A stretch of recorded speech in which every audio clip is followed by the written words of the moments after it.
At sunrise, Robert Hale got out of bed in his San Francisco estate and walked outside. When his bare feet hit the chilled dew on the lawn, a reflexive, piercing shout of a kid cut through the stillness across the immaculate lawn. At the entrance stood a girl, disheveled, wearing tattered clothing, whispering, "Don't stand there."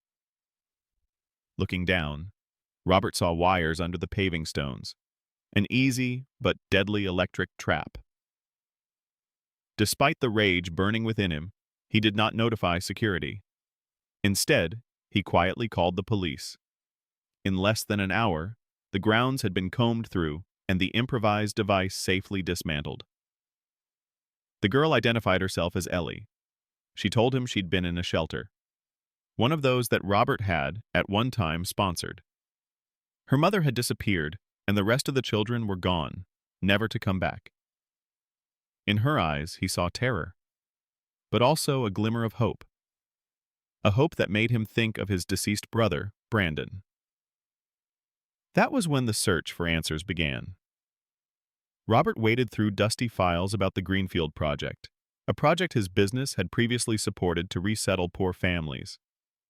What he uncovered unsettled him. Several people had vanished during the program's implementation. He called Victor Freeman, a former engineer who turned whistleblower after he was terminated for attempting to stop the demolitions. He also teamed up with Cassie Webb, a reporter who had discovered government funding connections, corrupt officials, and dirty contractors. The more they revealed, the more perilous it grew. There were 2 attempts to attack Robert's house, but he would not be deterred. He exposed what he knew in public, broadcasting it live. Soon, authorities launched a formal investigation. Senator Griffiths, one of the central figures in the scandal, resigned shortly after, and was later arrested. When the trial began, Ellie took the stand. Standing firm, she looked directly at the courtroom and declared, "When you're rich, people listen, but they never really hear us." That moment, captured on video, went viral, amassing millions of views. A week later, the senator stepped down. A month later, he was behind bars. Almost a year later, the case wrapped up, revealing a huge operation of bogus contractors who had swindled millions in taxpayers' money. Robert never went back to his mansion.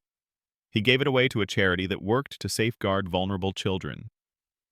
Now he lives simply in a small apartment, preferring to make his mark quietly but surely. Cassie became a famous independent journalist,